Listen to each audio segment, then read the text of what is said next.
All right, good afternoon, everyone. It's 1:03 p.m. and this is a meeting of the Engineers Committee. I'm going to start by calling the roll. Mr. King. Here. Mr. Bursai. Here. Mr. Campbell. Here. Mr. Heathcote. Grateful for the opportunity to be in such esteemed company. Here. Man, if you answered every question like that, it'd be a long meeting. Mr. Barrick. Isn't that what we all want, a long meeting? I'm here. Thank you, sir. All right, we've got a full roster here. So with that in mind, and we have now the roll call out of way. Maria, would you give us a statement of necessity, please? Yes, thank you, Michael, and good afternoon, everyone. This is a specially scheduled meeting of the Tennessee Board of Architectural and Engineering Examiners Engineering Committee, which is taking place by electronic means utilizing the WebEx teleconference application on Tuesday, March 16th, 2021. Notice of this meeting was properly posted to the board's website. As there is not a physical quorum present, a statement of necessity is read into the record and filed with the Tennessee Secretary of State as required by statute. Pursuant to TCA 844-108B2, if a physical quorum is not present at the location of a meeting of a governing body, then in order for a quorum of members to participate by electronic or other means of communication, the governing body must make a determination that a necessity exists. That determination must include a recitation of the facts and circumstances on which it was based. Further, TCA 844-108A3 defines necessity as matters to be considered by the governing body at that meeting required timely action by the body. A physical presence by a quorum of the members is not practical within the period of time requiring action, and that participation by a quorum of the members by electronic or other means of communication is necessary.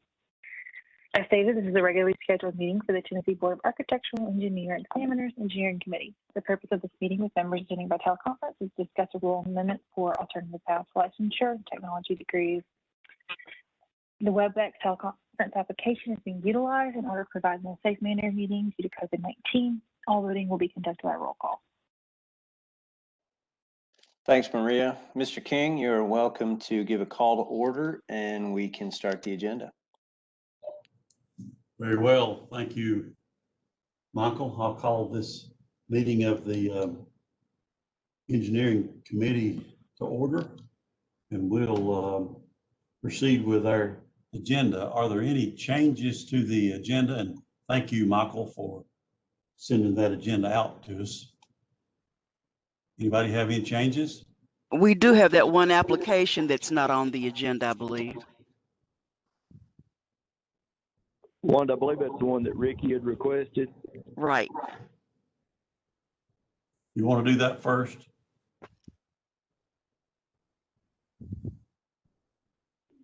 I can do that. Are there any other changes to the agenda? First, let me verify, has everybody received the material for this discussion? And is it necessary that we do it at this time, or do you guys just want to go for it?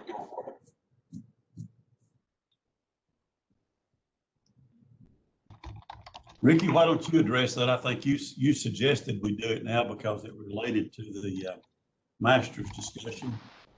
Okay, I mean, I can summarize what the issues are with the application, and if people hear that and they want to put it off until they can see the file, the application file, that'd be fine. But it's probably something that we don't need everybody to look at it.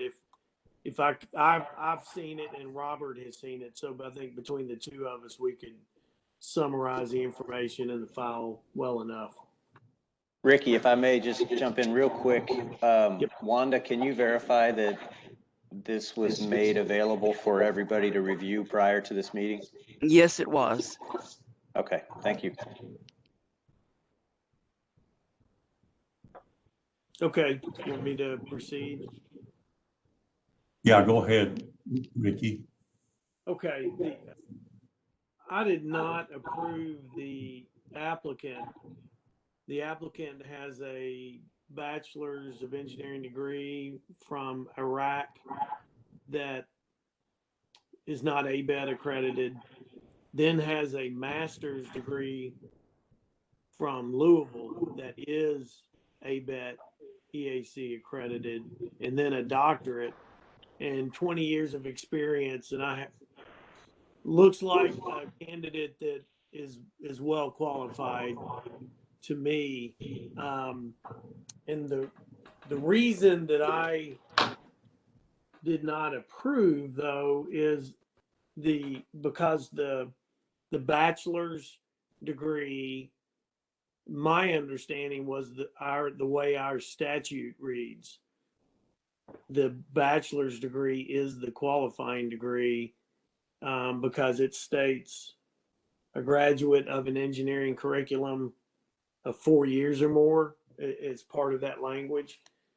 So I didn't think we could use a master's degree as the qualifying degree. And so I felt like these candidates like this one, we have sent back to have their bachelor's degree assessed to say either by NCEES or Dr. Smith to say whether it is equivalent, ABET equivalent. And so I didn't approve that. So that's kind of a summary of what I saw there. So I know Robert also reviewed this. Robert, you want to share, your thoughts on your review? Yeah, this is Robert. The reason I reviewed it is University of Louisville is probably, I think there's like maybe one or two others. I think MIT may be the other, that only accredit their engineering program at a master's level. They don't do it at a bachelor's level. So my understanding is that we were looking for an ABET accredited, an EAC ABET accredited degree. And I think we've had people from Louisville before that have applied, and we have approved them uh, because that's the only degree that they run through the ABET process. So, probably obviously was going with kind of what I thought our rules were, our law was as far as ABET accredited, but also understanding the practical side of that's the only degree that Louisville engineering degree that Louisville accredited. Yeah, Mr. Campbell, we have had many from that university in the past that were accredited at the MS level only, and we always approve those.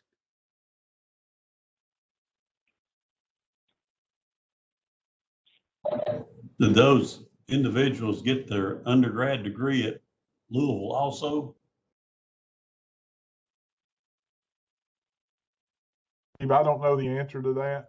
Yeah, I don't either. I don't know.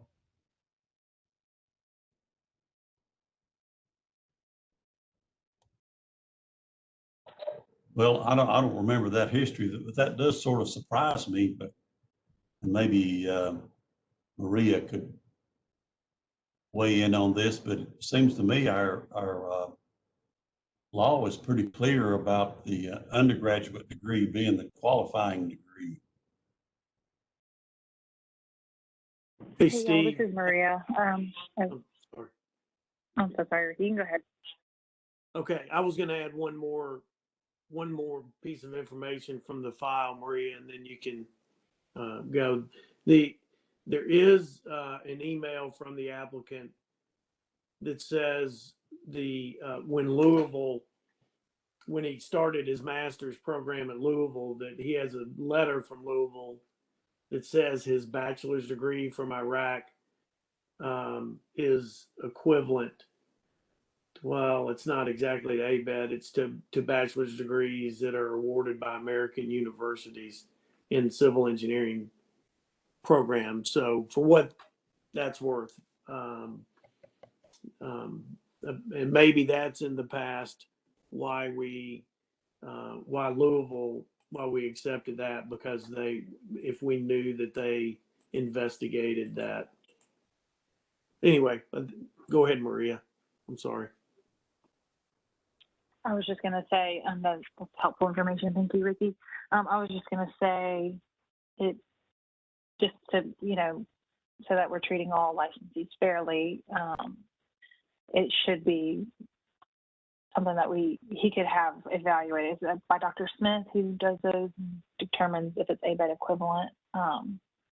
Seems like if he has that letter and, that history, then it shouldn't be a problem in getting it evaluated and approved.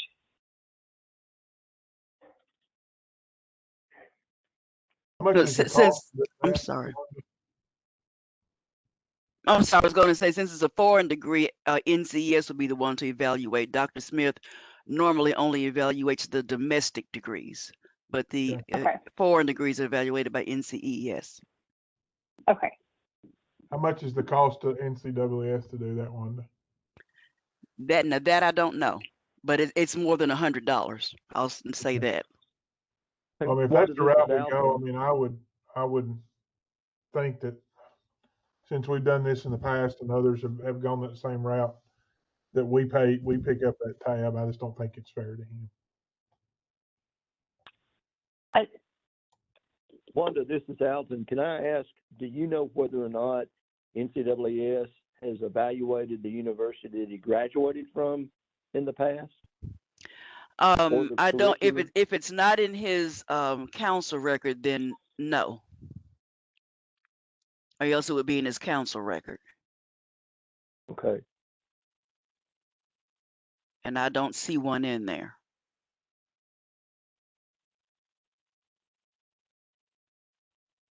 Thank you.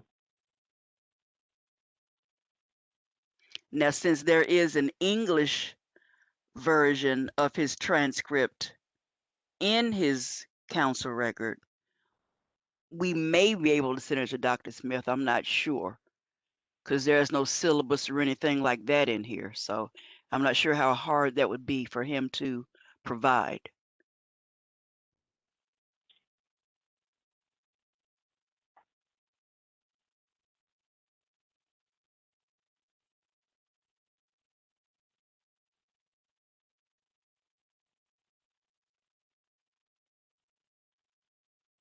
Wouldn't that be up to, once again, this is Alton, I'm sorry, wouldn't it be up to the applicant to provide whatever specific data and information on the curriculum that there is available?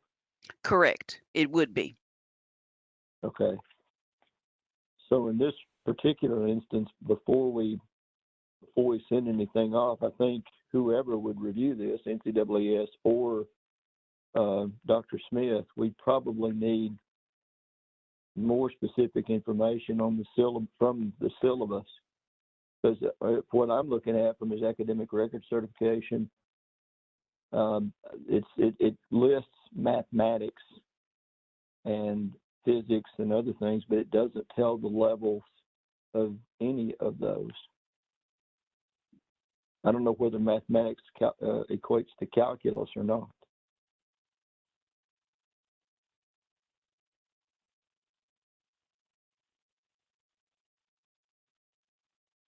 Yeah, so y'all suggest that he have it evaluated by NCES? Well, I think before he can do that, wouldn't he have to get us more information about more specific information about this curriculum? Like, for example, what is Mathematics 1 and what is Mathematics 2?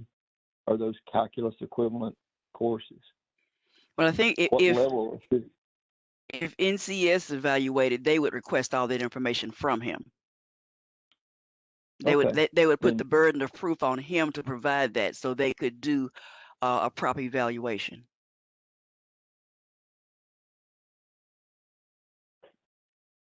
Then if that's actually their responsibility to make that request, then yes, I would recommend that we submit it to NCAAS and ask for their review. And I agree with Robert that we're going to do that, we may want to offer to pay the cost. That's a nice sentiment, but we're not able to pick up the cost for any applicant. They have to shoulder the fee themselves. Yeah, I don't think we've ever paid a cost to NCES. Now for Dr. Smith, you know, that's different. We just don't bill or whatever. But we've never paid NCES fees. This is Maria. I just wanted to add to that. It specifies in our rules that evaluation, it should be, the referral is at the applicant's expense. So that is kind of spelled out in rule for us that it would kind of bar, the board itself from incurring that cost. Thank you all for clarifying that.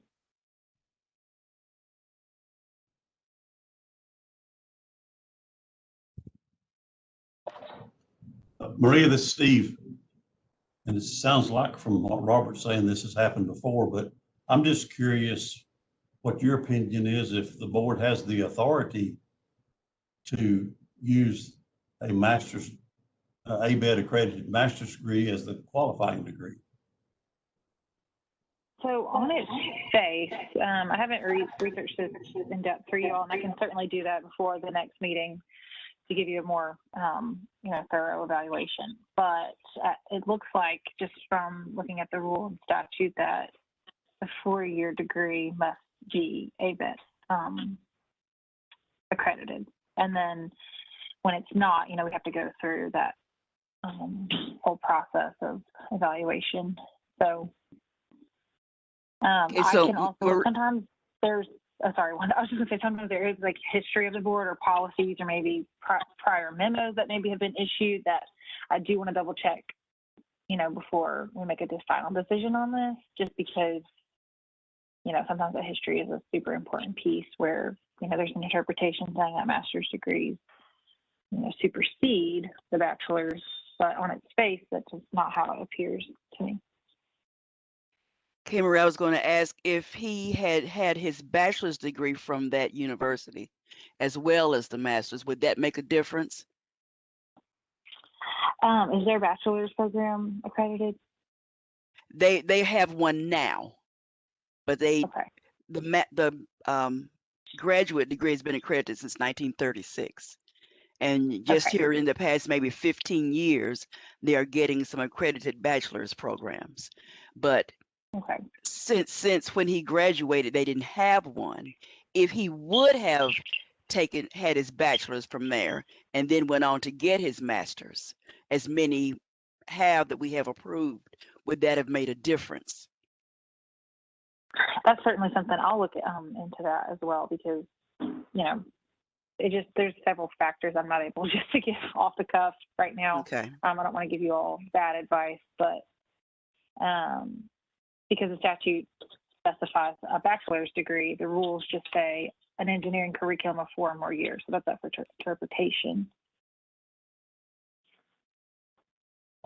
Would the committee be okay with allowing Maria to come back at our next meeting on this one and move on with the agenda? Or what's your pleasure? I mean, the other option is to pursue the possibility of Dr. Smith reviewing this for the nominal cost.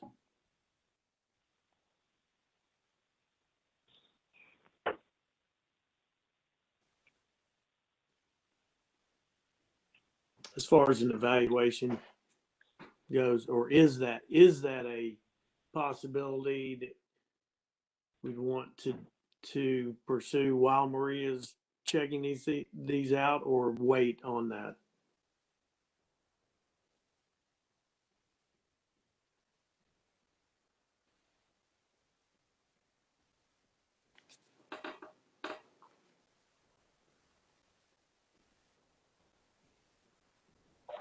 What's the pleasure of the committee?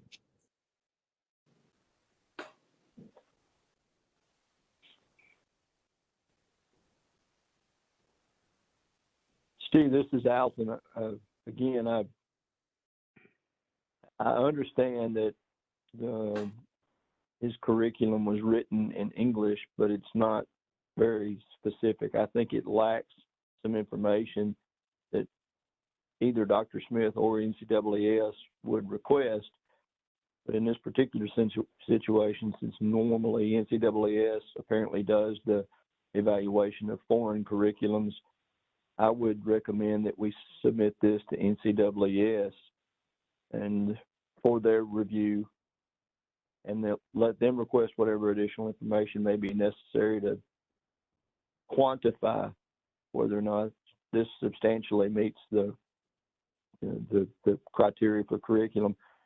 And again, let the applicant be responsible for paying the cost associated with that and defer it until we hear back from NCAAS.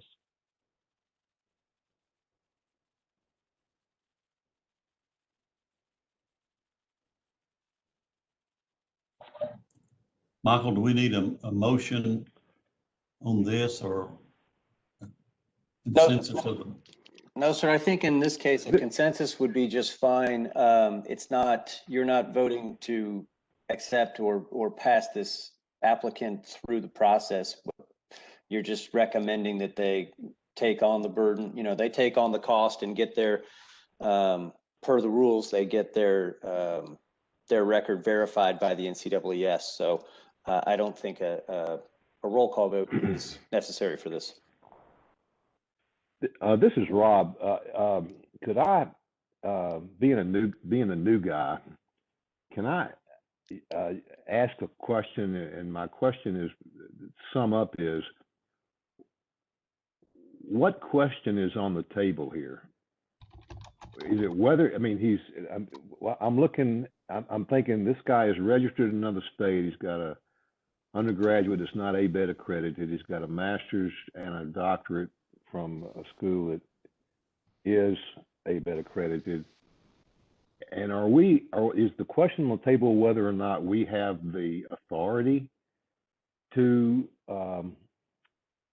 grant him registration in Tennessee, or is the question whether or not he's qualified to practice in Tennessee? Rob, this is Steve. It's whether we have the authority. I don't think any of us would argue that he's not qualified. Okay. All right, that's helpful. Yeah. And I'm not sure Maria can even tell us if we have the authority to do this, or she said she'd have to look at something else to tell us if we did. Is that right? Yes, Yeah, I just need to right. research this more. Sorry, can you hear me? Yes, ma'am. I just want to make sure that the masters, before you do approve, to see if that even would supersede the bachelor's that's mentioned in the statute. Sometimes our statutes and rules conflict with one another, and so I just want to make sure I'm giving you sound legal advice, and I just don't want to do that off the cuff right now. So. Okay, that's fine. And I don't need to belabor this, but at some later date, I would like an education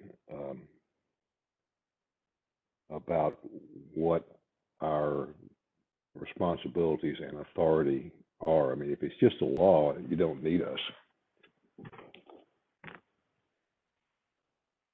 in my opinion.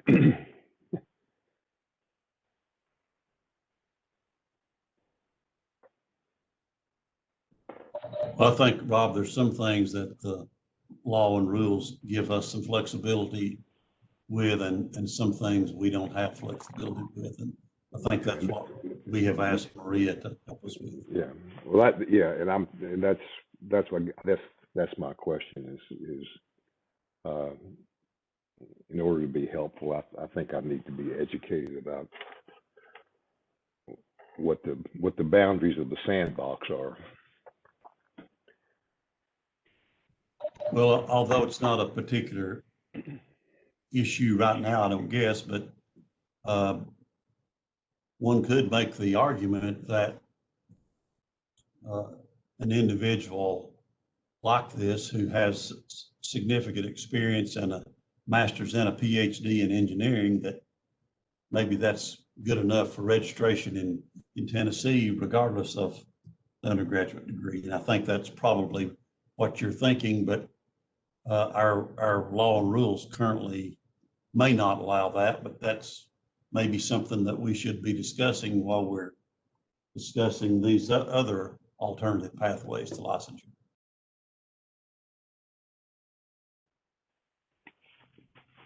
Yeah, and again, I'm just asking the question and trying to get educated. So I'll be smarter in a couple of months, I'm sure. No doubt you'll catch on quickly. So I guess should we communicate with the applicant to advise him that we're reviewing our authority or whatever, and give him the opportunity to go ahead and submit his undergraduate degree to NCEES? Mr. King, we can definitely keep in contact. From a staff level, we'll keep in contact with the applicant throughout the process. The question is, do you want to wait for Maria's interpretation to come back before you recommend that the applicant go out of pocket for the review, or do you want to just go ahead and have him order the review?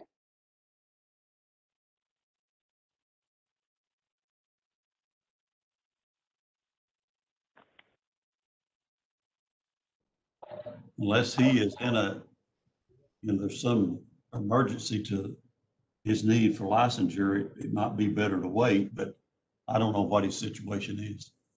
Okay, well, I think Wanda can reach out to him and let him know what his options are.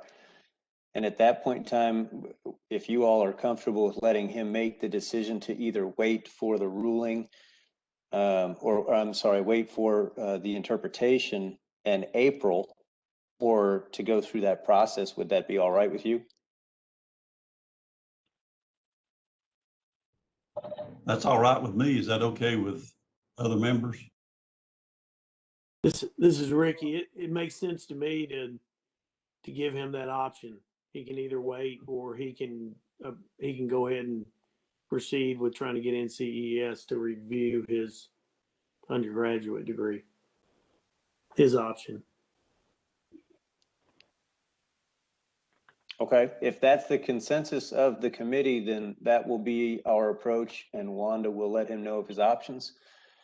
And at that point in time, we will either have him hopefully up for, I don't know how long the NCEES review takes, but hopefully we could have him on the agenda for April, either way. Okay, any other discussion on that item?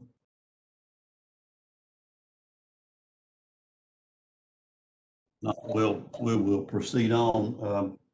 Michael, the next item was alternative pathways discussion. Is there something in particular there, or is that just an introduction to all the other things we're going to talk about? No, sir, that's just kind of an introduction to this conversation that we're about to embark upon. So in this instance, I think you would be able to take probably any one of these bullet points, and I don't know that you necessarily have to follow them in the order in which they're on the paper, but I think that starting this conversation right now with the master's degree conversation might be a relevant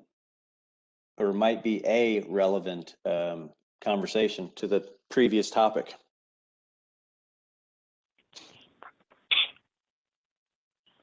Okay, I think that's the one that Robert had sent us something. Robert, you want to sort of go over what you submitted and kick off the discussion? Yes, sir, Steve. Thank you, and everybody else. This is something that I received from the Louisiana board, and it's probably been now a couple years ago. It's a process they use that I thought was pretty good. And I'll put in a little shameless plug here too. It's also the benefit of going to these different meetings because you do find out what others are doing in these kind of sidebar conversations. I think I got into one with Chris Knotts and Donna Centel. I think she's their executive director, and he's now the president of the NCAAS on kind of how they handled some situations. So, what I've put down here is not meant to be all inclusive. It's meant to be a path going forward. The issue with master's degrees is the value of the undergraduate degree as part of that. It's also the fact that a master's degree tends to focus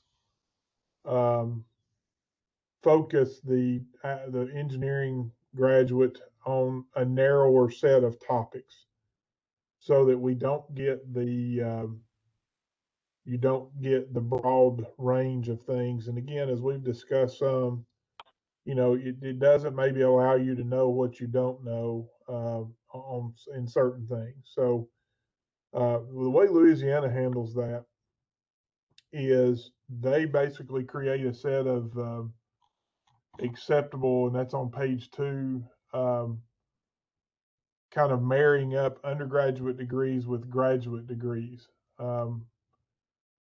The problem we've had in Tennessee, if I remember correctly, was there was a university that was allowing people into an environmental engineering emphasis, and the people they were allowing in had almost no math and science background. They were, it was, I forget the exact combinations, but that's kind of when this thing first kind of came to head, and that's been maybe 30 years ago. So it's been before my time. But I think we all understand that even though universities are in the education business, they're also in the filling up class business. And sometimes you may bring somebody in that's a little less, that doesn't, not looking at how they interact as a potential professional, but they fill up a seat, and with enough whatever, we can get them through this. So I like the way that Louisiana has done this. I've researched it and looked, and I would just ask that we probably think about doing something similar. Because if somebody comes in with an undergraduate degree in, like they said, in physics, and a graduate degree in mechanical, electrical, or civil, well, then they're probably going to get most of everything that we would get in an undergraduate degree program, from dynamic statics, that kind of stuff. And so that's probably a good marriage. But I think in order to do something like this, we would have to get people that understand those curricula better than I do, and what the deficiencies are in those curricula to kind of do this marriage, because there is a real concern, not just on my part, but on other engineers, that what's the missing pieces in that undergraduate degree are needed and not necessarily addressed in a master's degree. So that's my short, as short as I can make it, synopsis. Robert, I may have missed it, but what about the experience requirement? Yeah, in theirs, I think the experience is the experience, same experience, but it's after the master's degree, since it's the engineering degree. So it'd still be 4 years experience, because they consider that the combination of the two degrees gives them a ABET, you know, an acceptable degree combination, Steve. And I probably didn't put that in there. It's just, but that's their take on it.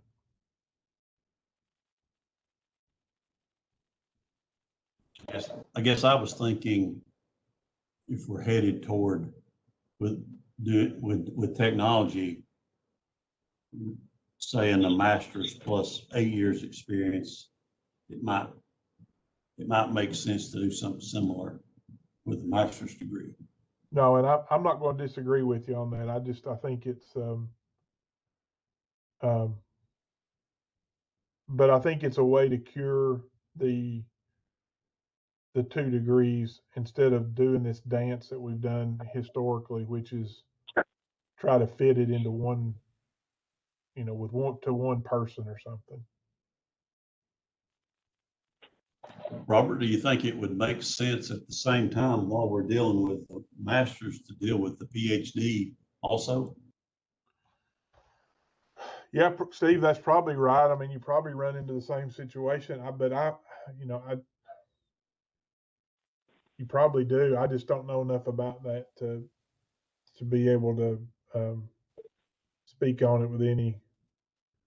I struggle getting a bachelor's degree, so anything above that's you know, above my pay grade almost.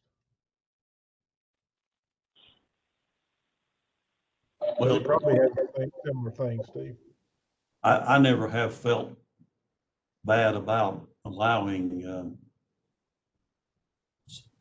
an applicant with a PhD in engineering to sit for the exams and become licensed, because I don't see that as a threat to the public, because typically if you spend that much time on one special area, your practice would be limited to that, whether you're in academia or in the private world.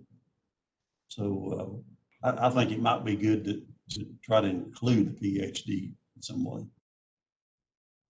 I'll put that down here. This is Does anybody else have any comments or questions or discussion concerning what Robert submitted? so those are good points that you bring up, Steve. Makes me wonder whether if you get a PhD in engineering, do almost all of those people have a master's in engineering, or is it a requirement? Maybe it differs from program to program. But anyway, I like what Robert has done, and I like that it came from Louisiana and kind of fits. We've been talking about this kind of thing for a while, and what they've done kind of fits the way we've talked about it in the past. So I like the direction. Maria, would this be a law change or a rule change with the master's degree? I believe that would be outlined in the rules, just all the specifics.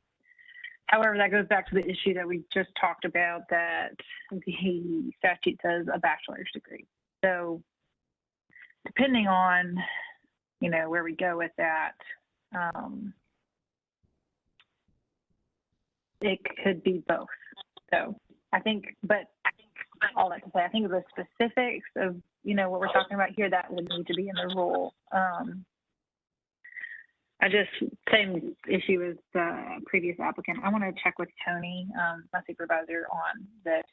You know, historically, he's been on rec boards for many more years than I have. So I just want to make sure that, you know, I'm not missing anything on it.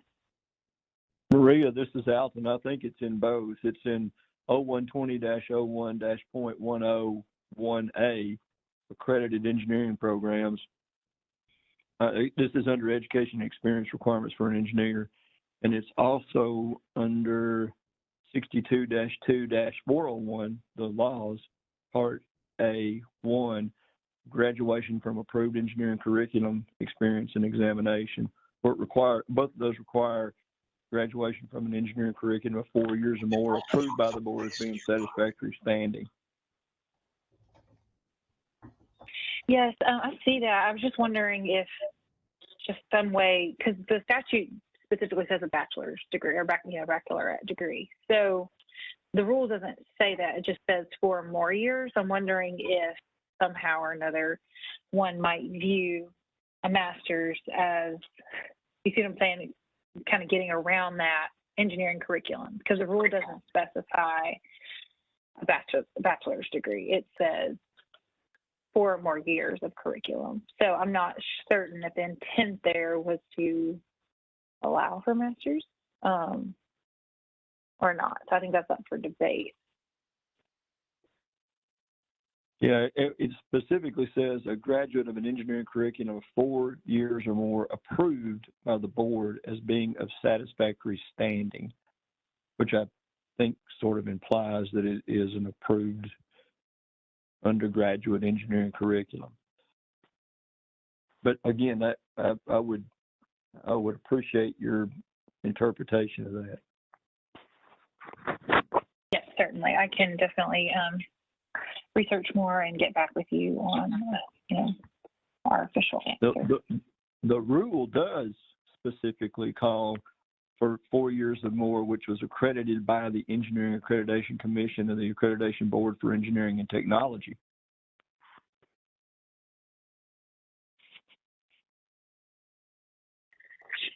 Yeah, I was just looking at the statute as well, the 62-2402. Curriculum of 4 more years leading to a baccalaureate degree in engineering and approved, and then the piece that you just said.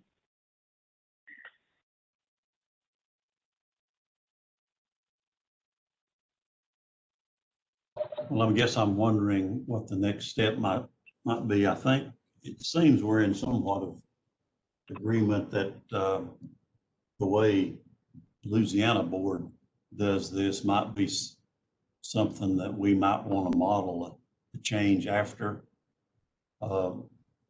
And like Maria said, it may be that the Tennessee code has to be modified somewhat to give the board some flexibility that's fleshed out more in the rules. But I guess at this point, what would be our next step?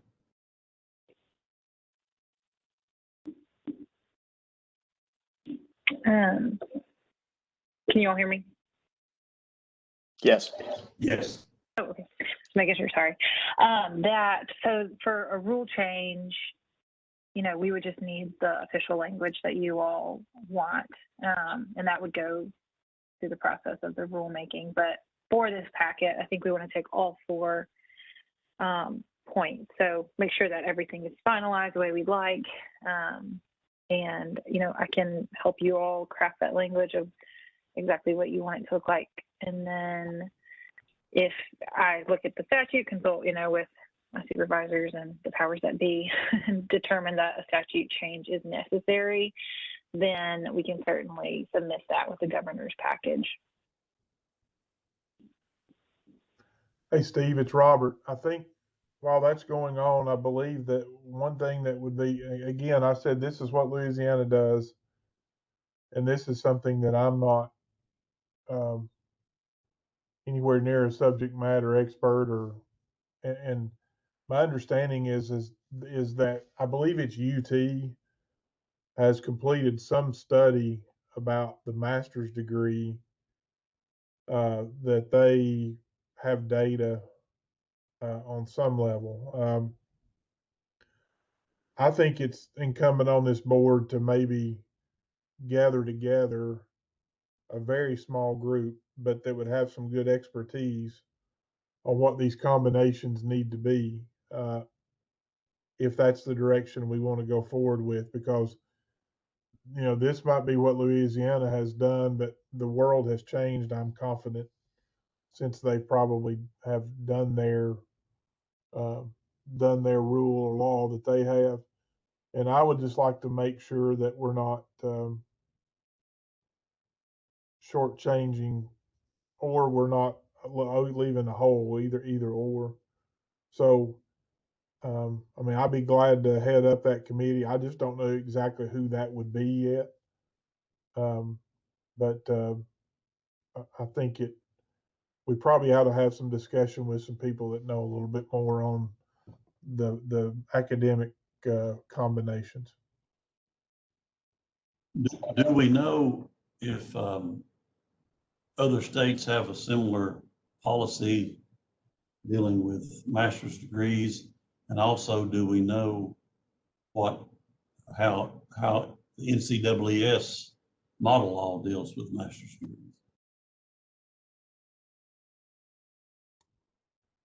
I didn't look at that, Steve. I should have dug a little deeper, I suppose.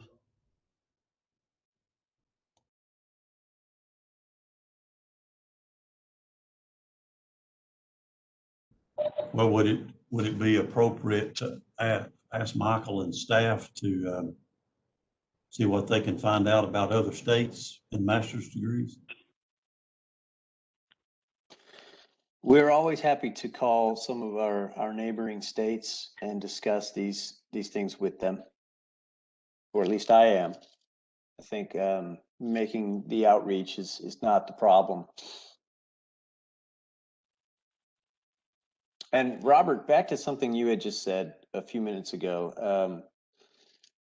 A couple meetings ago when we had the deans join, there was a gentleman who joined from ETSU who was an educator, but he was licensed, and he was also, I think he said he was an ABET accreditation reviewer.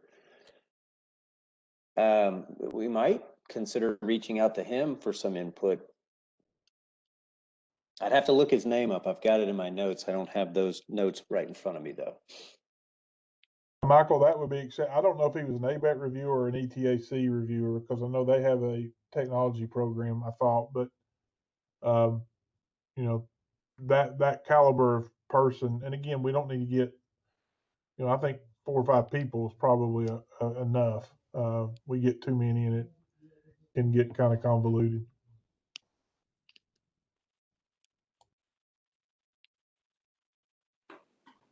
I agree with the point that Steve brought up, that it would be good for us to know what the NCEES model law says about this before we go too much further, in case that comes up at some point in the process.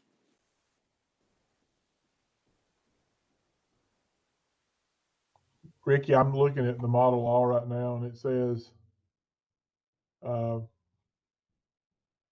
law engineer earns a bachelor's degree in engineering from an EAC ABET, 4 years of experience, pass the FE and PE, and maintain a clean disciplinary record. I'm gonna see if there's anything else, but That's good to know. That, I think that makes it more important to understand where the states stand, just to show we're not, greatly out of step.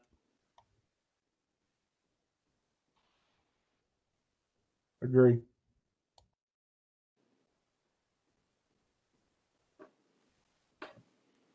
I don't think that we are out of step based on the number of comedy applicants we get with from engineers with master's degrees. It'd just be good to know.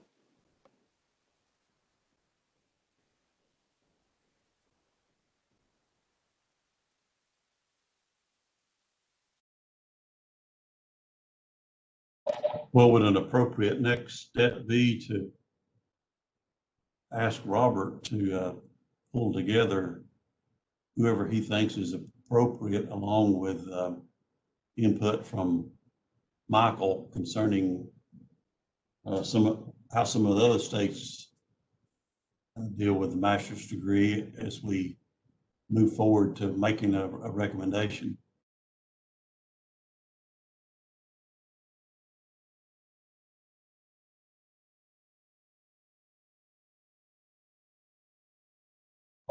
Or does someone have a better idea? This is Michael. I'll begin making those phone calls, and I'll have something ready for you at the next scheduled committee meeting that coincides with the full board meeting. I believe that's April 7th.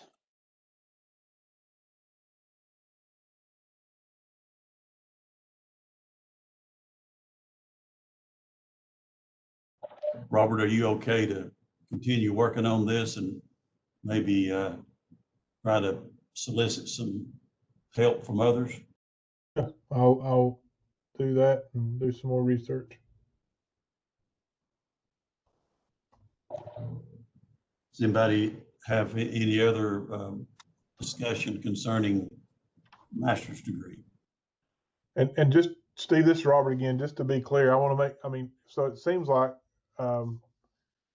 this approach is acceptable to everyone. I don't want to go, pull this group together and have us go down a path that we don't think is going to work, or somebody's got some serious disagreement with.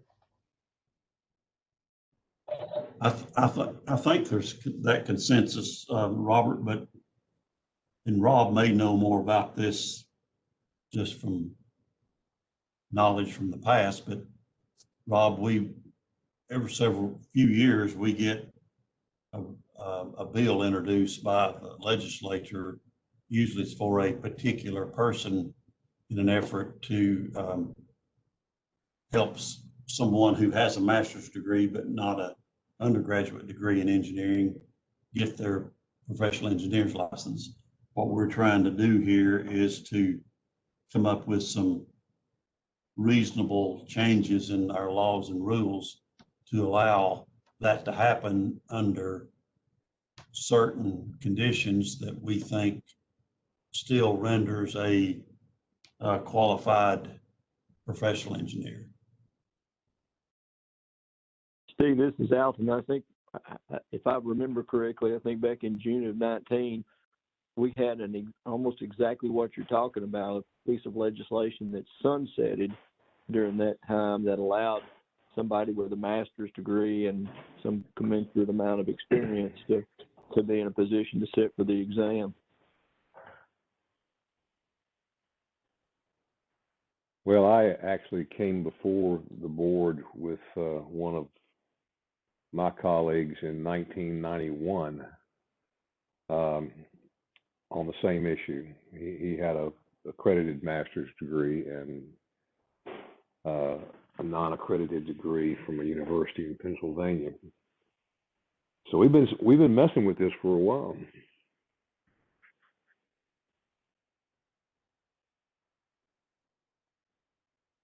That's true.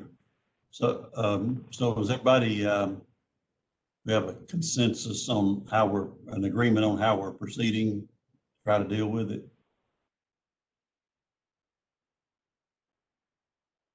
I'm good with that. I am too. I think it's the right direction. Steve, so am I. This is Alton. Rob, I figured you knew more about that than I might have suspected. So that's good. You understand what we're trying to do. We're trying to make it to where these qualified individuals can become licensed without doing it the political way.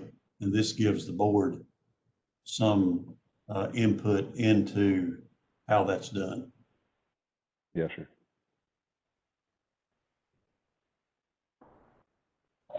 Okay, let's nothing else on master's degree.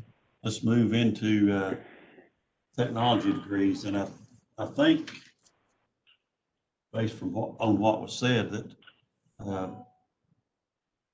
Alton submitted a couple of pages for us to review. And by the way, thanks to both of you, Robert and Alton, for doing that. That helps us move along. Maybe we can reach our goal in getting these laws and rules recommended for Maria's review and assistance. So would you go over what you're suggesting? Yeah, Steve, thank you. This is Alton.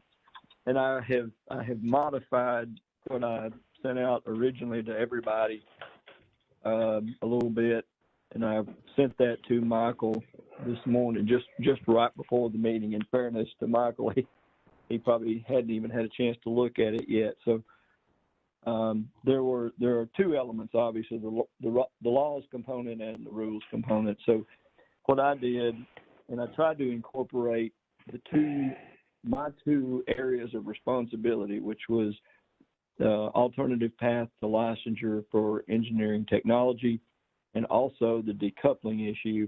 I tried to get all of that taken care of in this one amendment. So bear with me as I go through this. So under the laws component, 62-2-401,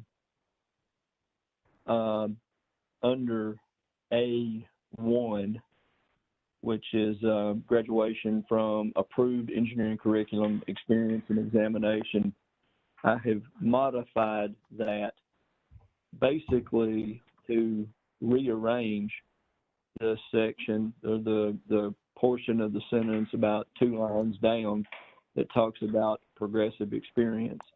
And the way the new paragraph would read is a graduate of an engineering curriculum of 4 years or more, approved by the board as being of satisfactory standing, and after passing an examination prepared by NCAAS for surveying, NCAAS involving the fundamentals of engineering, shall be admitted to an examination prepared by the National Council of Examiners for Engineering and Surveying in the principles and practice of engineering.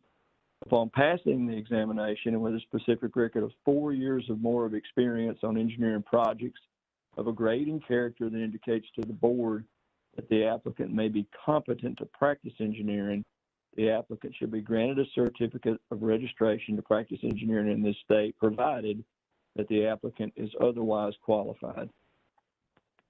So that sort of, the component of that, the component that addresses is the decoupling element, taking out the 4 years of progressive experience component. Everybody with me on that? Or is there any questions about that before I go on to the next part? Alton, make sure I'm looking at the right thing here. I was trying to catch up. It's proposed language for allowing ETAC as alternate path to licensure. That's the document. Mr. Campbell, I did just email all of you on the committee the document which Alton is reading from right now. So check your inbox, and you may have that right up there at the top. Okay. Yeah, again, Robert, this is under 62-2-401, general provisions, subpart A, paragraph 1, graduation from approved engineering curriculum, experience, and examination. And now I've modified it in essence to move the requirement, or delete the requirement for progressive experience post-graduation and require the experience, post taking the test, or included. You can take the test after 4 years as long as you can demonstrate that you got 4 years of experience. Again, that section is specifically dealing with the decoupling element. Doesn't have really anything right yet, at least, to do with engineering technology.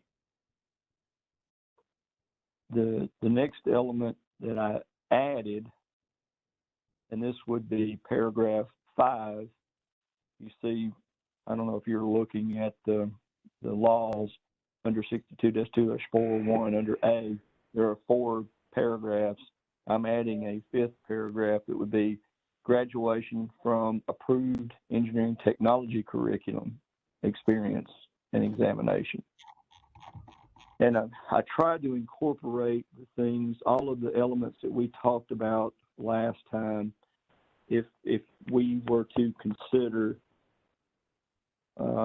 engineering technology curriculum as an alternate pathway to licensure. And that is, and I'm going to read from this, a graduate of an ABET ETAC accredited engineering technology curriculum of 4 years or more. And believe me, there are a number, if you look at this, there are a number that are 2 years also, and there are some states that allow that. But we said 4 years or more, approved by the board as being of satisfactory standing, and who holds a master's degree in engineering from an institution with an ABET accredited undergraduate engineering program, approved by the board as being of satisfactory standing, and with a specific record of 8 years or more of experience on engineering projects of a grade and character that indicates to the board that the applicant may be competent to practice engineering and acquired under the supervision of a licensed professional engineer, and who has passed the examination prepared by NCAAS involving the fundamentals of engineering, shall be admitted to an examination prepared by NCAAS in the principles and practice of engineering. Upon passing the examination, the applicant will be granted a certificate of registration to practice engineering in the state, etc. So again, that does kind of two things. I didn't incorporate the progressive experience part because of the decoupling part component, but I did require what we had discussed and sort of cumulatively agreed to last time, that a master's, as long as the master's were obtained from a school who has an ABET EAC accredited undergraduate program, plus 8 years of experience. Does anybody have any questions about that? All right, the next Wait a minute. component I read slower than I can think sometimes. So now tell me why you didn't put the experience in here. Well, I've tried to incorporate the decoupling element. The experience is in there. It just doesn't say that it's progressive post-graduation. It requires that they graduate from a 4-year ETAC accredited university, obtain a master's from a university who has an EAC approved undergraduate program, and 8 years of experience and passing the FE. So it's got all the elements in there. It's got education, exam, and experience. They have to accomplish those first 3 things though before they would be allowed to sit for the PE.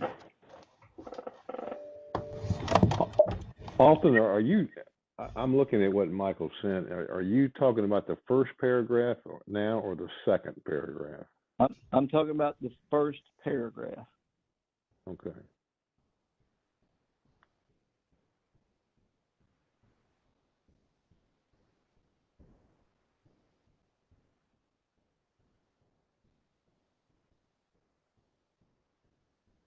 Alton, this is Michael. In the conversations we've had about this with members of the governor's staff, the experience factor has always been something of a focal point. Could you articulate, for the sake of this meeting and the record, the reason why you would require 8 years as opposed to something lesser? Well, actually, my initial recommendation was 6, which was sort of an average of what other states who authorize ETAC accreditation for as a path to licensure had. But last time at our committee meeting, we agreed as a committee, all of the time frame was discussed, and we agreed that 8 years would be the minimum required experience for somebody with an ETAC undergraduate degree. Michael, I can give you an answer to that I think we discussed in the last meeting. We talked about or heard academic people that engineering technology, the goal is for to educate people. Can I hold you up just for a second? There is a lot of feedback and it sounds like people typing. Could you all please mute yourself if you're not speaking? Thank you. Okay, great. I think what we talked about was from the academic people we talked to, the goal of an engineering technology degree is more to operate equipment, and an engineering degree is to design equipment or systems, if you will. Maybe it was stated a little better than that. But anyway, if you've got a technology degree, I think it's reasonable that when you go to work, you're probably going to start out in a more technology operators position and grow into an engineer's position of doing more design type task or engineering task, I'll say. And so I think that is a good rationale why a bunch of states require more experience for a technology degree than for an engineering degree. Ricky, I would add to that it's not just operation of those pieces of equipment or machines. It's also maintenance on those machines and pieces of equipment.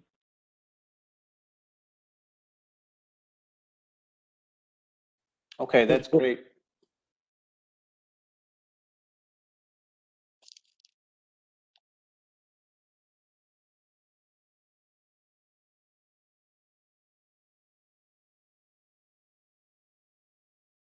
Okay. Does anybody have, sorry.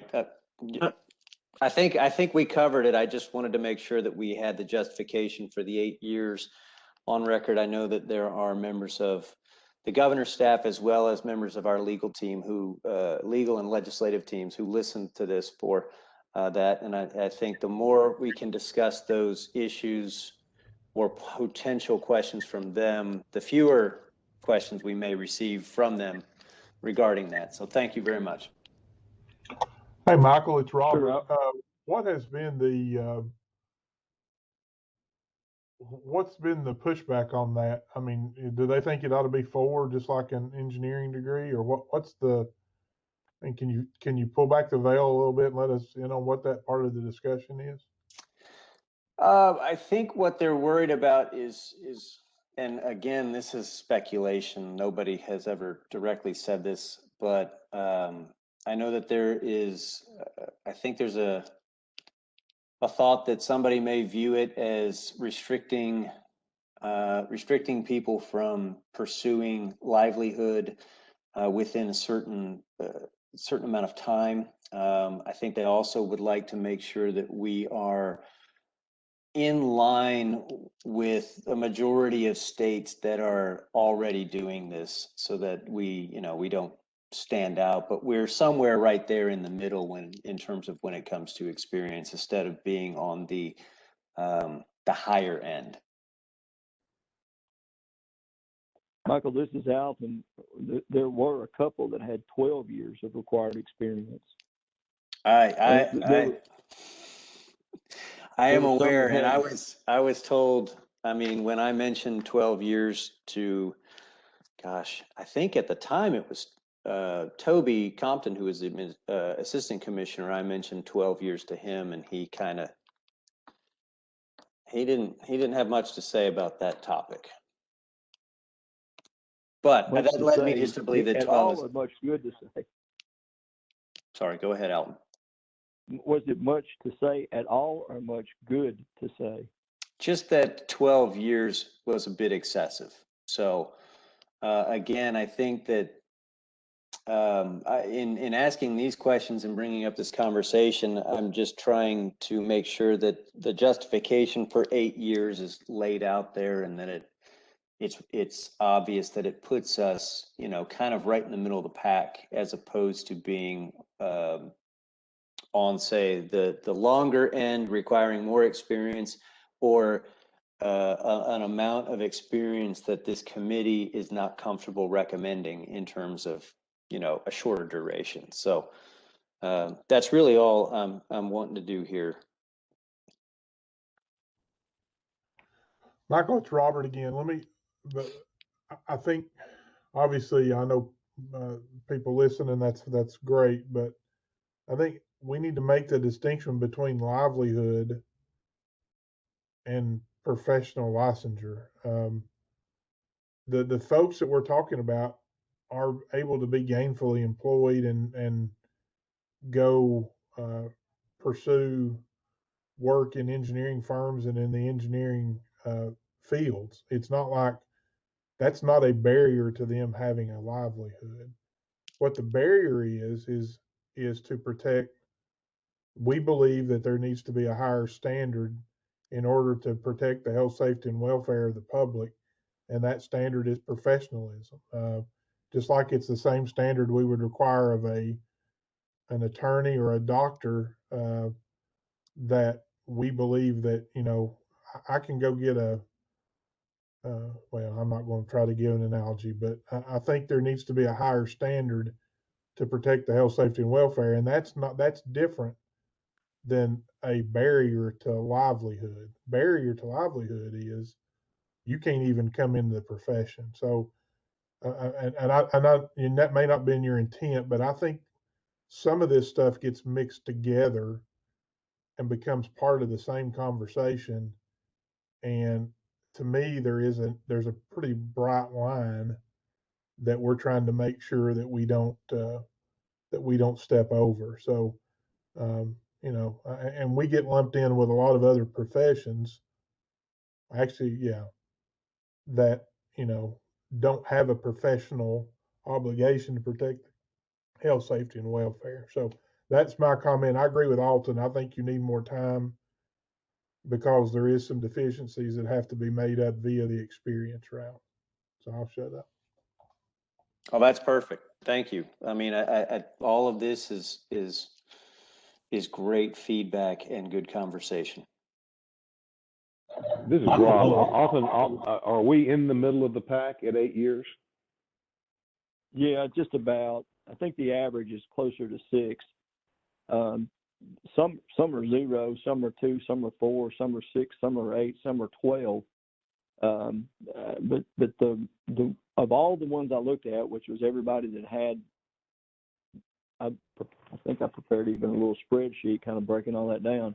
I think the average was around 6.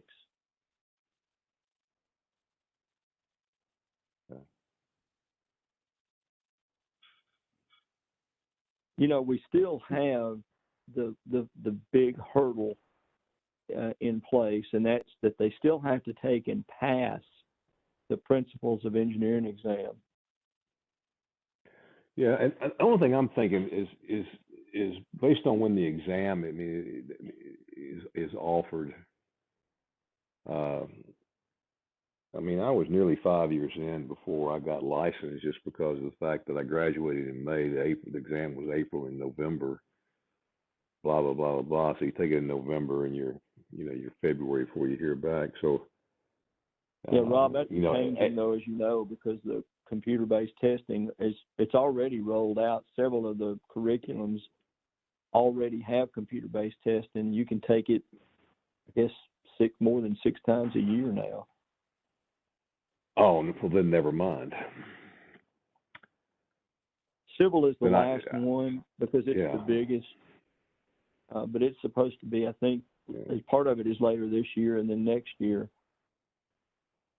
it'll all be computer-based testing.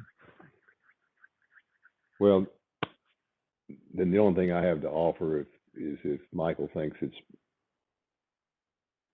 politically problematic to go 8, I would be okay with 6. I'm ambivalent about whether it's 6 or 8. I wouldn't feel like I was selling out to anybody if it was 6, though. The other thing, I guess, maybe Rob and others I should point out is, the other thing that we talked about is once we have this in whatever its final form becomes, we were going to roll this out to the profession and try to help them understand what we were doing and why we were doing it. I strongly suspect we're going to get a lot of pushback. I think the requirement of the number of years of experience may help. I don't know if the word is soften that some and grant some level of comfort to those who would oppose it. But again, I would be grateful for anybody else's input or thoughts on the term, 8 years, 6 years, 10 years, or whatever. Alton, that's a good point. I think that I was surprised when we started talking about decoupling 4 or 5 years ago that there were pretty good chunk of the engineering community thought we were totally watering down our requirements to become an engineer. That just surprised me because I didn't see it as a change. You still had to complete all 3 legs of the stool. I think this technology, maybe I was living in a cave, but I don't even think this was on our radar a year ago. That this started with maybe the last annual NCEES meeting, and all of a sudden a push from the state. And I think this is going to potentially be a surprise to engineers around the state who are in TSPE and ACEC and all the other organizations. And I think that you're right. That might swing us more towards the 8. They might want us to have 12 or 16 years, so maybe the legislators are pushing us to the lower number. And I believe there'll be a good chunk of our registrants pushes to a higher number. So I'm okay with us starting down the road with 8 and seeing what happens is kind of my thought. Yeah, I agree. And I think that's kind of what we discussed last time. And as good at Casey is, I've heard, I think probably just like all of y'all have heard, explain the rationale for this, and she's very good at it. There will be a lot of criticism and concern over this, I suspect.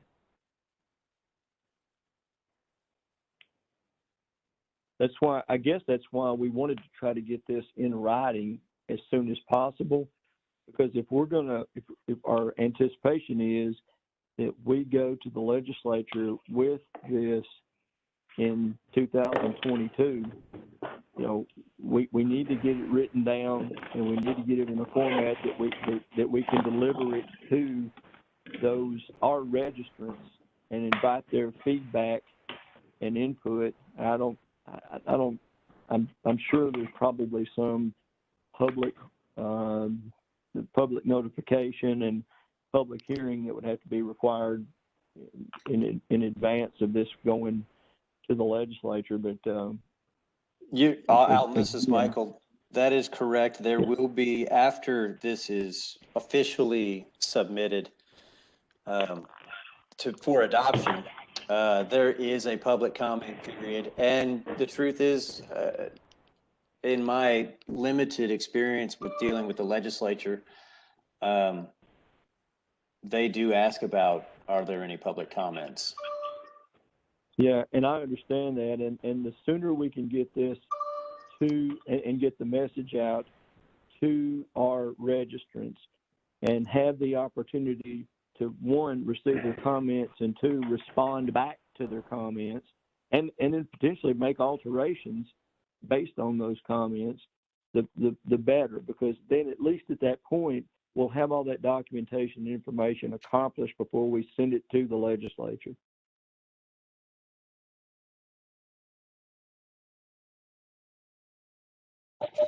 This is Steve. I think that, whether we're X number of years experience, once we get everything else ironed out, that's a relatively minor change as we move down the road, whether it's anywhere from 4 to 12 years.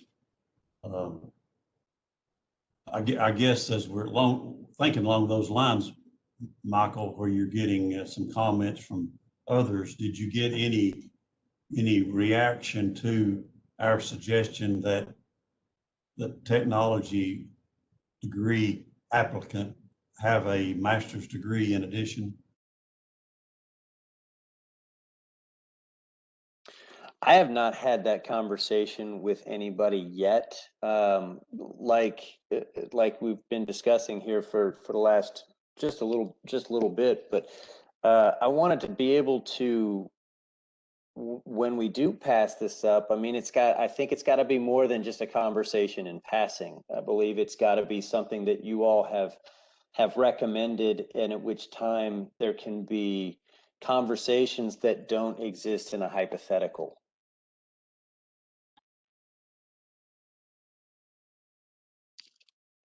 Well, I agree. I was just curious if you'd heard anything. No, sir. No, I have not. To answer that directly, then no, sir. I have not heard anything directly related to that.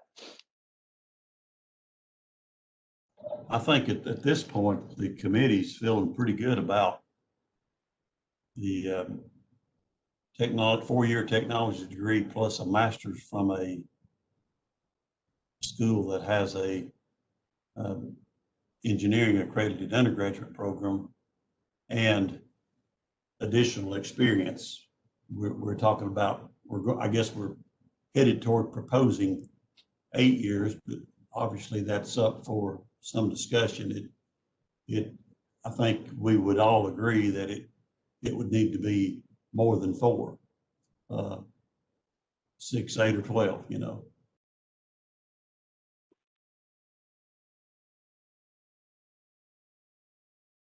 I think and remember, again, we still have that final hurdle they have to clear. They still have to take and pass the principles of practice exam. Right, and then they have to pass the fundamentals exam before that. Right.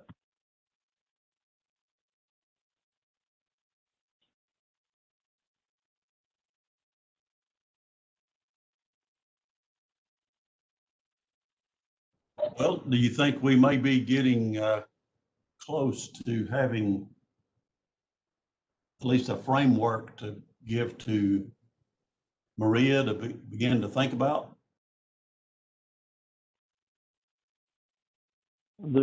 Steve, this is Alton. I mean, there are other sections in here that y'all can read, or we can review, whatever you want to do, or we can review today. But I've entered a few edits and corrections myself today, and I'm going to resend that to Michael and Maria as soon as we finish up here. But I'll proceed at the will of the chairman. We want to go through every bit of this, or do y'all want to have time to review it, and then let's bring it up at the next engineering committee meeting, or put it on the agenda for the next engineering committee meeting?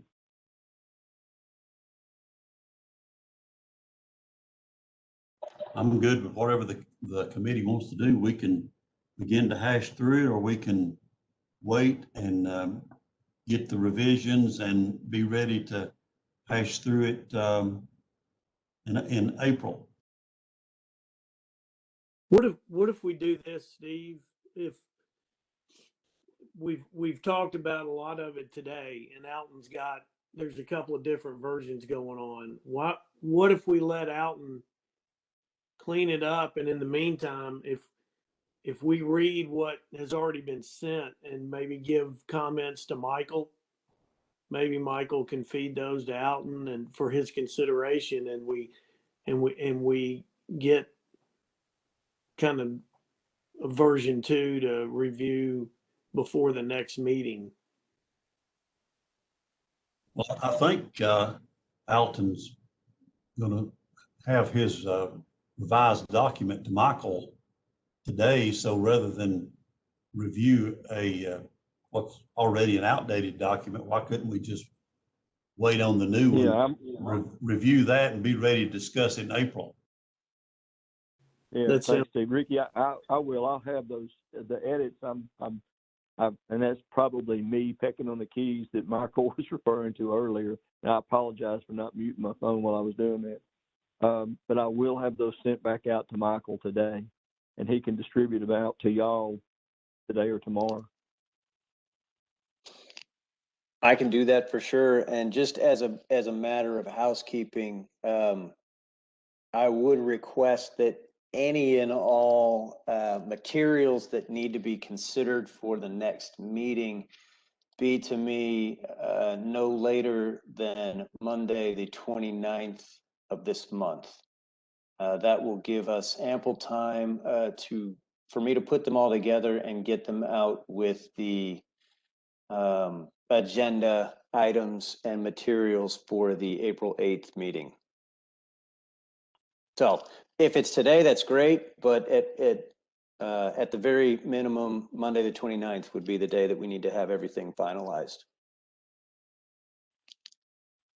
I'll tell you what, if everybody could, and I know this is a big ask, but if everybody could review this and get their comments back, I could, if everybody agrees, or there seems to be a universal agreement about certain aspects of this that we need to change, I could go ahead and do that on or before the 29th, and that way have a more completed document that we can review in April at our committee meeting in April.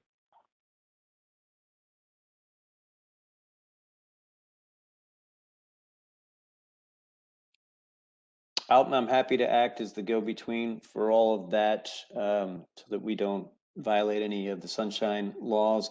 I would also make the suggestion that as you all review the document that Alton is cleaning up today, as you make suggestions and changes, it will be easier for us to track them if you use the track changes button in your Microsoft Word program. That way we can see the red lines.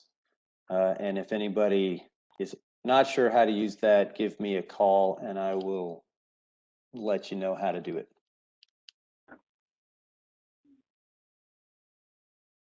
Well, I would suggest that we all just commit to, if we have comments, make them,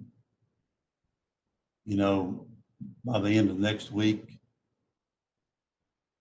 And that would give some time to make a revision if necessary. Does that sound reasonable?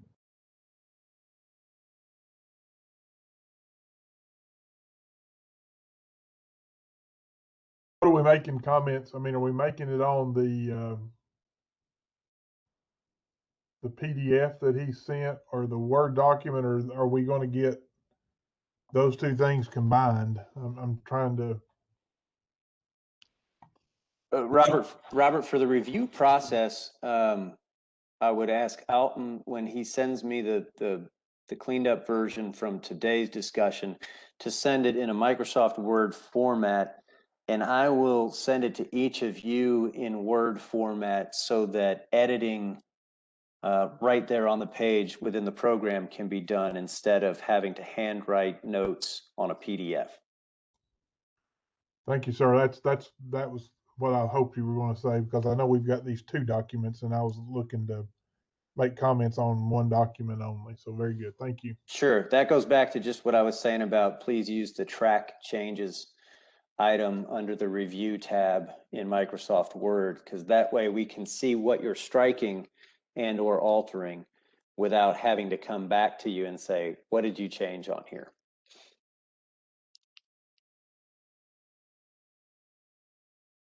If this is a time, I've got a question for Alton that I'll make I'll make a pass at this question.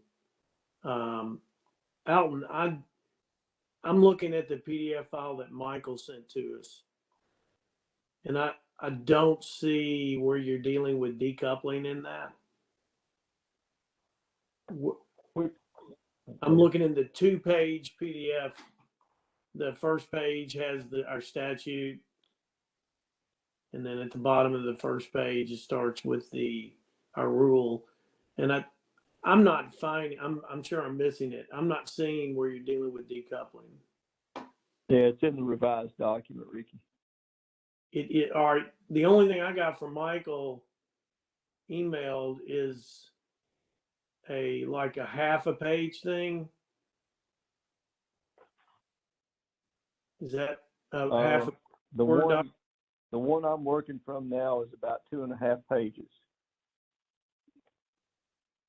Okay, so we don't have in front of us yet decoupling language that you're going to propose to us. Well, yeah, the very first paragraph that I read you, 62-2-401, was a component of that paragraph was to incorporate our decoupling. But it doesn't. Or But remove.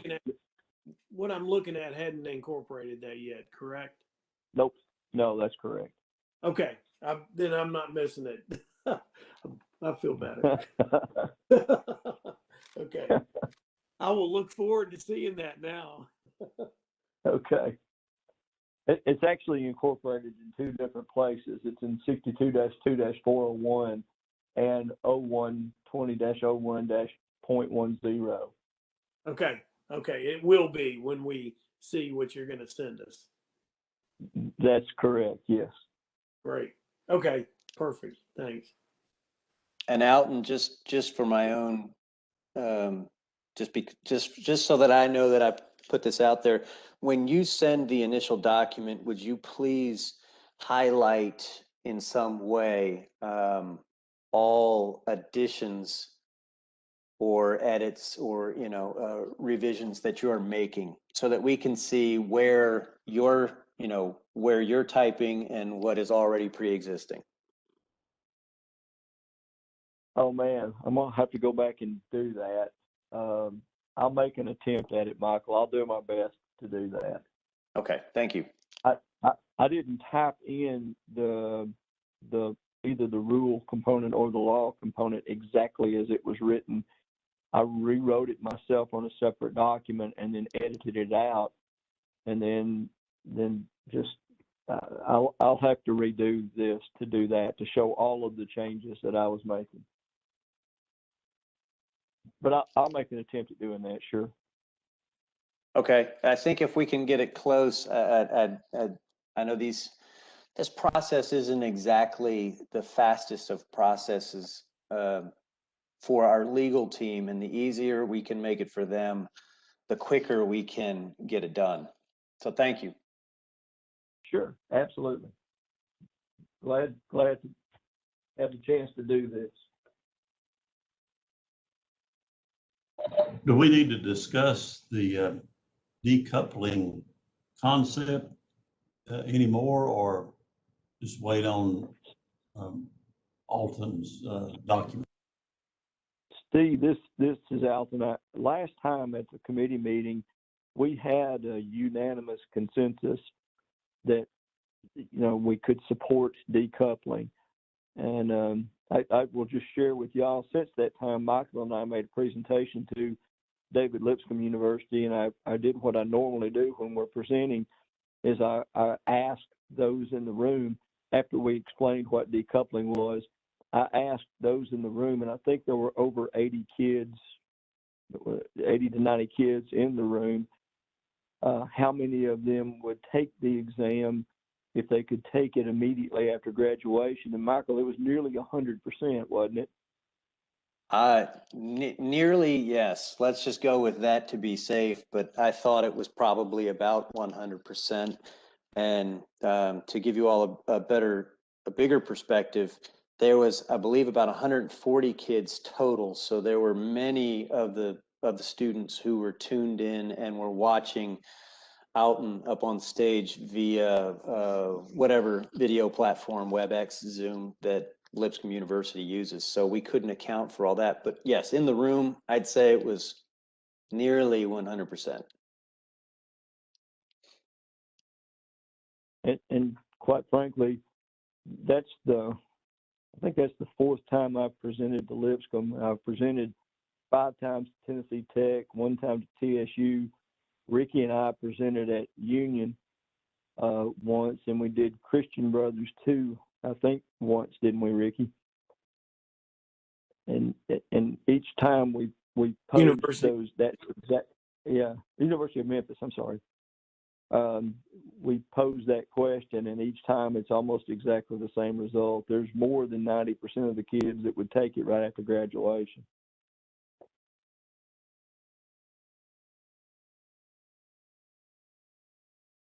But again, Steve, going back to what you said, we did discuss that at the last committee meeting, and I guess there was unanimous acclamation. I think there was no objection to moving forward with the decoupling initiative. Again, we're still requiring the 4 years.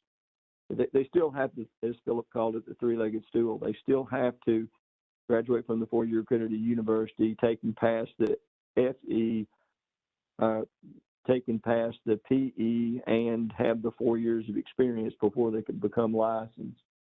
If you look, let's see.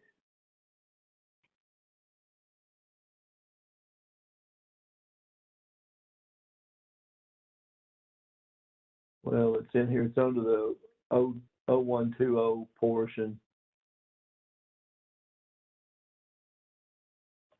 Yeah, 012-01-.10, education and experience requirements for an engineer 1D, which will become 1E with this new alignment.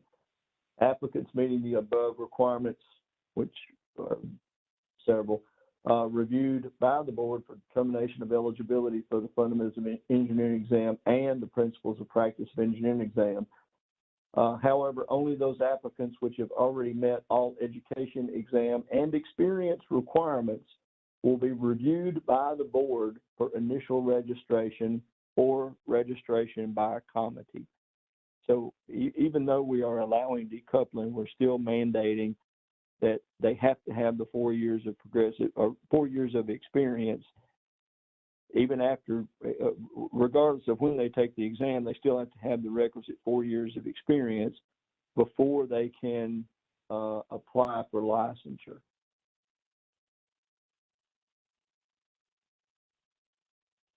Right. I was just giving anybody an opportunity to add any comment about decoupling as we're proceeding to,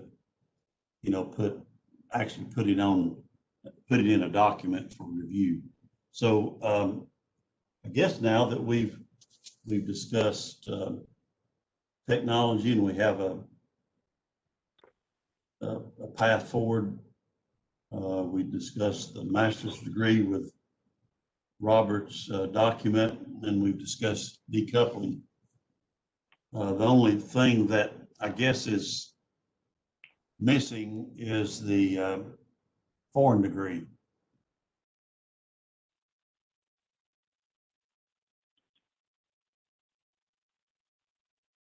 You want to discuss that some this afternoon?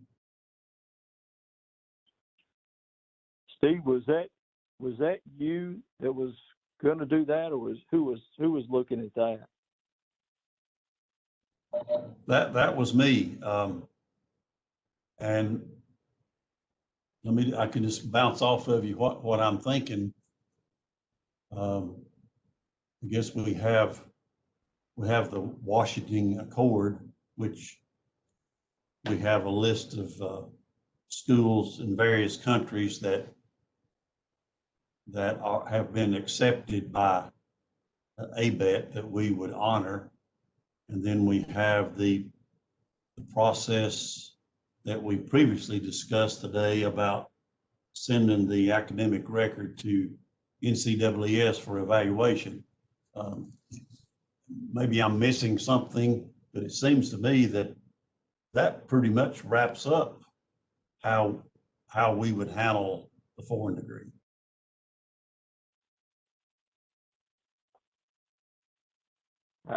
Steve, this is Alton. That's sort of been my understanding also. I mean, everything that we've done with foreign degrees up to this point has revolved around whether or not it was the the applicant's degree was from a university that was recognized as NCAAS equivalent under the World Accord, or I'm sorry, the Washington Accord. So, I mean, we've already got that mechanism in place, and if I understand correctly, there are other countries that are petitioning to have their curriculum reviewed by NCAAS so that they can join that and be part of that Washington Accord. So that would be sort of the measuring stick to determine whether or not a foreign degree is acceptable. That was my understanding anyway. And if we've already got that tool available, I'm not sure what else we need. Well, that was my next question to Maria. It seems that, you know, we are using the Washington Accord to determine what foreign degrees we accept, or we're using an NCAAS evaluation. So it may be that there's not a law or rule change required for foreign degrees. So just to clarify, is that in the rules? And I can look at this too, but is this in the rules right now, or is just with a policy of the board that the board follows for foreign degrees? I think it's really neither, because I think it meets the law and the rules, because doesn't it say a 4-year engineering curriculum approved by the board? And then the rule says an ABET engineering accredited degree. The Washington Accord, it's been determined by ABET that the schools on the Washington Accord meet that requirement.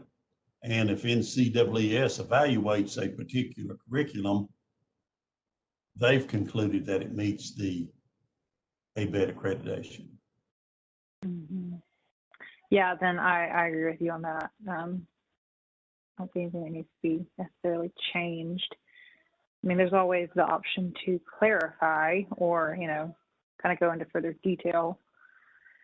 If we're just doing this package of rules, you know, wanted to do that, but I don't think that would be absolutely pressing or necessary.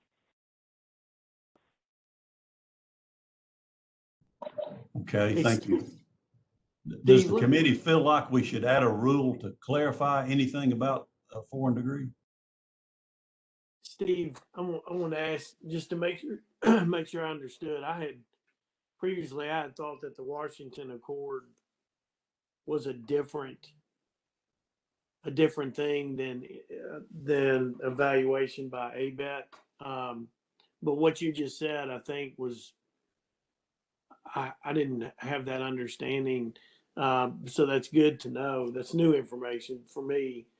But so you're saying that in order to get on the Washington Accord list, ABET evaluates the curriculum for whether it's ABET, EAC equivalent or not? Is that what you're saying? That's my understanding from previous meetings. Now, maybe I have it wrong, Ricky. I'm not sure. Ricky, this is Alton. That's my understanding also. I think that each of those universities, and Robert, you know this better than I do, are there 20 or 21 of them that are members of the Washington Accord whose curriculum has been reviewed by NCAAS for ABET compliance and is judged to be equivalent? Yeah. So let me kind of go back. I think ABET does not evaluate the curriculum. I think ABET evaluates the fact that they have a accreditation mechanism for their universities. So for instance, Japan has got the whatever they accredit their universities, and ABET has said that their process meets what ABET would do. So I don't think ABET goes in and looks at a university in South Africa and says, oh yeah, you're ABET accredited, your curriculum's ABET accredited, and then they go to Japan and do the same. I think uh, they look at it just based on what accreditation each country has. Robert, this is Alton. If I'm not mistaken, don't those countries have to submit their curriculums to NCAAS for a determination of equivalency? I mean, NCAAS doesn't go solicit that. They have to provide it to NCAAS. I think that's an applicant. I think that's applicant by applicant. I think you're getting two things here. So NCAAS receives the degree, and they look at it and tell us, yeah, this class is a physics class, this class is a hydraulics class, whatever. And they go through that, and then they look at it and say, okay, you have 32 engineering something classes, 32 engineering practice hours, 16 general ed, however that is broken up. So that's done based on an individual university with an individual degree. The difference is the Washington Accord, that entire country says, so Malaysia says, here's our accreditation standard, and it matches, and then ABET says, yeah, that matches what we would do, or that's in line with what we would do, and so we accept it. We accept your accreditation method. I'm trying to think of a good example, but probably not coming up with one now. But hope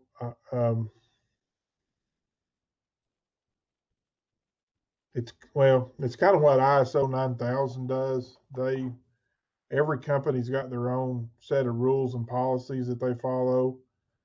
But ISO 9000 comes in and says, okay, yeah, your process is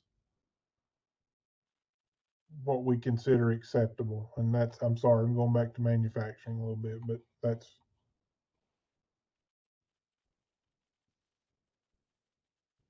Was it not the board's decision that if an applicant graduated from another country, that school was recognized on the Washington Accord, that we considered that degree to be approved qualifying degree for licensure in Tennessee? Yes, we did, because the people on that give that accord the accord status is ABET, NCAAS is on there. Let's see here. Let me read what it says on their website, just to kind of maybe say this in different ways. Originally signed in '89, multilateral agreement between bodies responsible for accreditation. So remember, there's different bodies that are responsible for accreditation. ABET just happens to be the one that we are familiar with in the United States. Or recognition of tertiary level engineering qualifications within their jurisdictions, who have chosen to work collectively to assist the mobility of professional engineers. The signatories are committed to the development and recognition of good practice in engineering education. They're developing exemplars of graduate profiles from certain types of qualification. Let's see if there's something else in here. It establishes and benchmarks the standard of professional engineering education across those bodies. So again, I go back to ABET is the one that we're comfortable with, because that's what typically accredits our universities. But there's probably another equivalent of ABET in Malaysia, but they do the same function, and ABET has agreed that whatever that body in Malaysia is substantially equivalent to what they would do.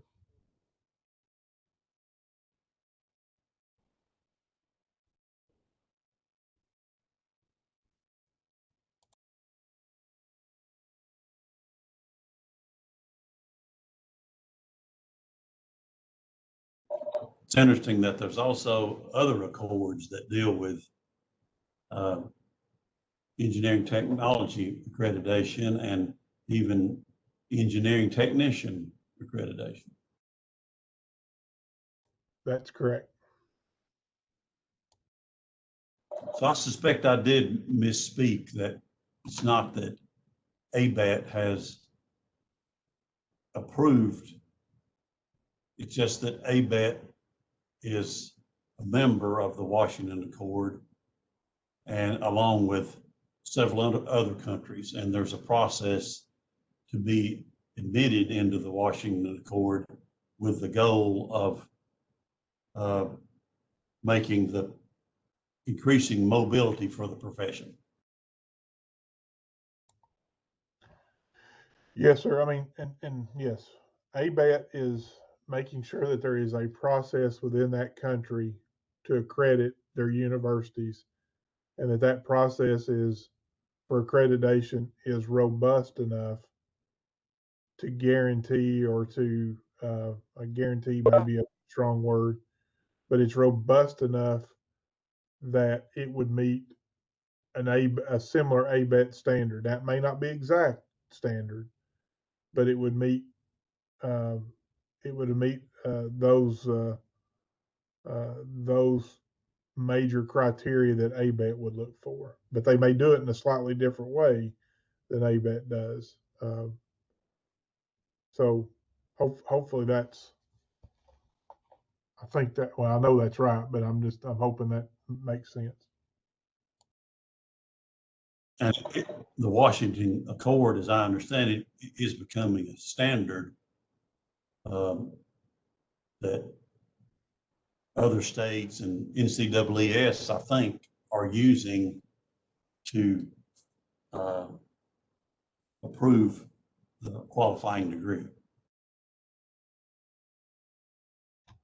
Yes, actually, NCAAS was one of the founding members of the Washington Accord, I believe, along with ABET, because, well, I don't know because, but ABET and NCAAS were being asked to go to different countries. Well, they were being asked to go accredit different degree programs across the world so that they could take the NCAAS test and it be their professional license thing as well. And I think they soon found out that the resources of ABET and NCAAS were not enough to go across the world and try to accredit and keep accredited every university that has an engineering program. And so by being able to accredit the accreditation framework, or to accept the accreditation framework, they were able to accomplish the same thing. So since we've discussed this, it seems maybe apparent that a clarifying rule might be appropriate, just to describe how the board will use the Washington Accord. Excuse me.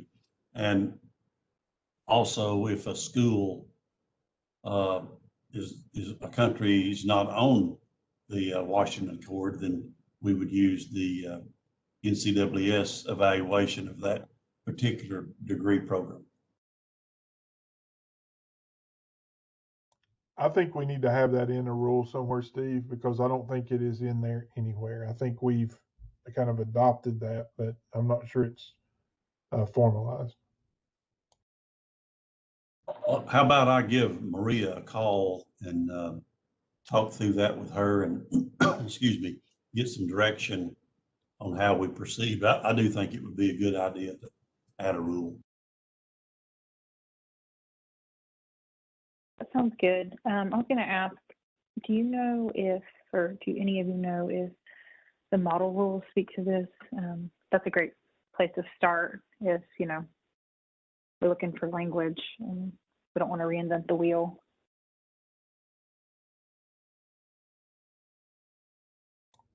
Maria, I do not, but I know that this was brought up at and maybe the same meeting that I had talked to them about master's degrees. I believe that's correct. I mean, they were basically at the MBA session that I was at. They were like, "Why are we not accepting Washington Court applicants when we were the founding members and one of the people behind it, along with ABET, to make this to where it was easier to evaluate foreign degree engineering programs?" And because evidently there's some states that weren't, or some issues that they were having. So I don't know that it's in the model law, but it's certainly something that they are familiar with at NCAA. Okay, thank you. That's helpful.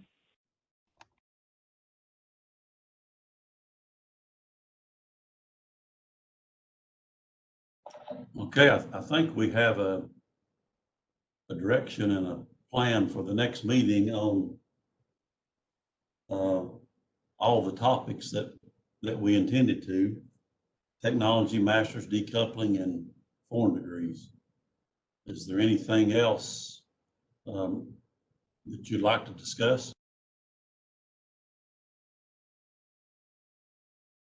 Hey, Steve, this is Alton. I had a couple of really quick questions, I think.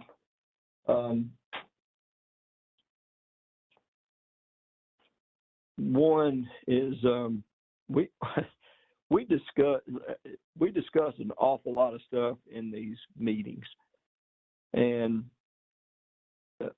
if everybody else is like me, sometimes I have trouble remembering some of the things that we've discussed in the past, even the recent past.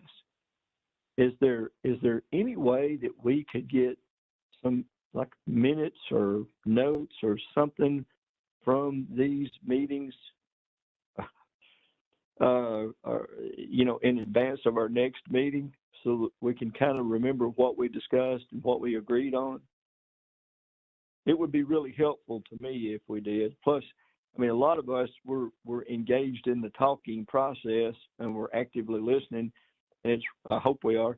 And it's really hard to take notes while you're actively listening because you're going to miss some of the things that were said. Is there some mechanism that we have for going back and creating minutes from these meetings of the major points? Alton, this is Michael. We don't generally keep meeting minutes for these committee meetings. We do record them. So we'll take a look at potentially seeing if we can get, you know, the minutes to kind of recap what is said. But in the event that we don't get those, then all of these recordings are available online via the website. But yeah, I'll get with our team and see if we can get that taken care of. That'd be great. The reason I'm asking is sometimes it's really hard to wade through a 2 to 3 hour meeting to get one essential piece of information that you're looking for if we're going back and listening to the video recording. And if we just had minutes of the critical points of what we've agreed to, you know, I'm not talking about detailed minutes of everything that's said like a court reporter type thing, but just the essential elements of the meeting and what we discussed and what we agreed to and what follow-up responsibilities we had. I think that would be extremely helpful.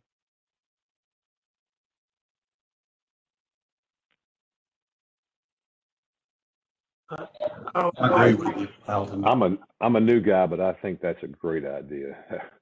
That would help me. You know, it's just been here in the last few months that, well, maybe a year, going back to when we started the discussion about the definition, that these meetings have gotten longer, and maybe it does bring up the need for some minutes. So Michael, that would be helpful if you or staff could assist us with that.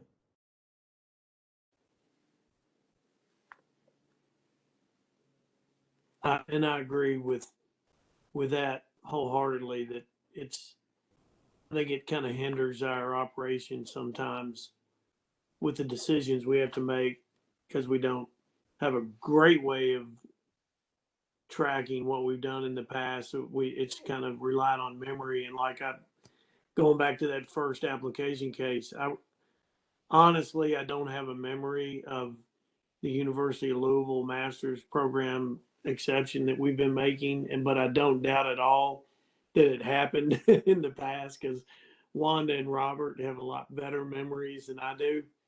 But if there was if I had started with some notes long ago of every meeting, that it would be helpful.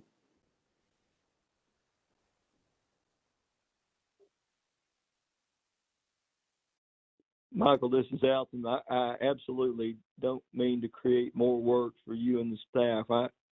I very clearly understand the workload that you've got already, but I don't want us to make mistakes or spend a lot of time revisiting and rediscussing the same things that we had already agreed to in previous meetings or set precedent on in previous meetings.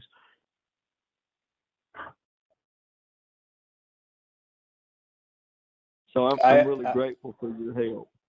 I understand, and yeah, we'll get you some notes. Okay, thank you. And then, Steve, if it's okay, I've got one other quick question that shouldn't take very long. Go ahead. I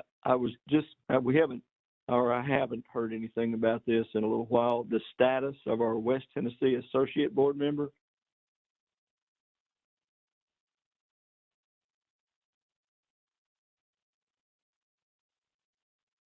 We're still working on that.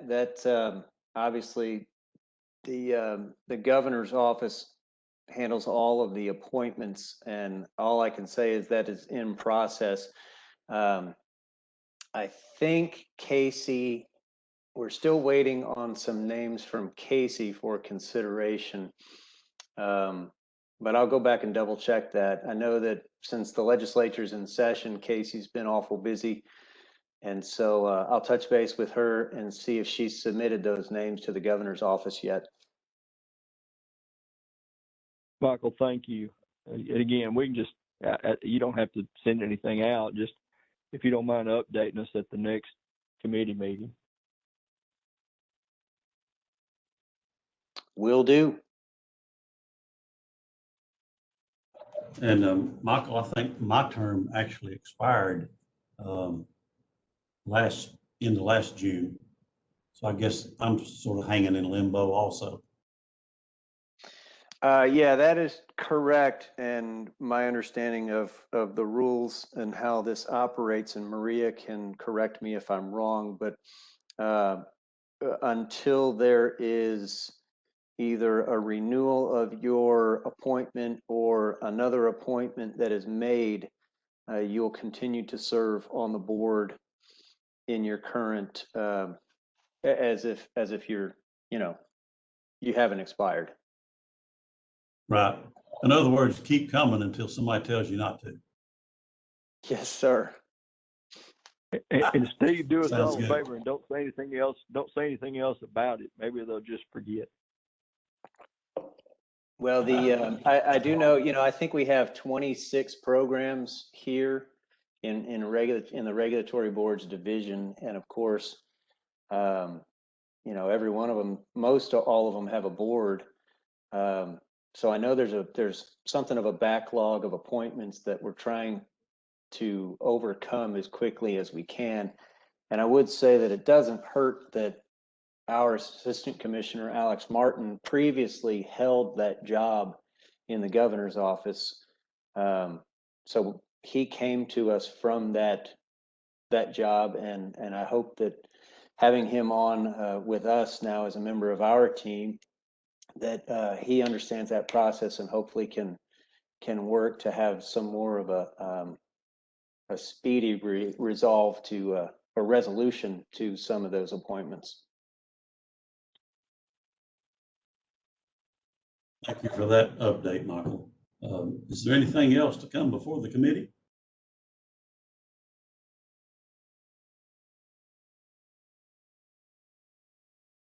Motion to adjourn. This is Alton. Very good, Alton. That sounds like a proper motion, and I will declare us adjourned with assignments that we've already outlined for the next meeting. Have a good day. Thanks, Thank you all. everybody. Good to talk to y'all. Thank you all. Take care. Good talking to everybody.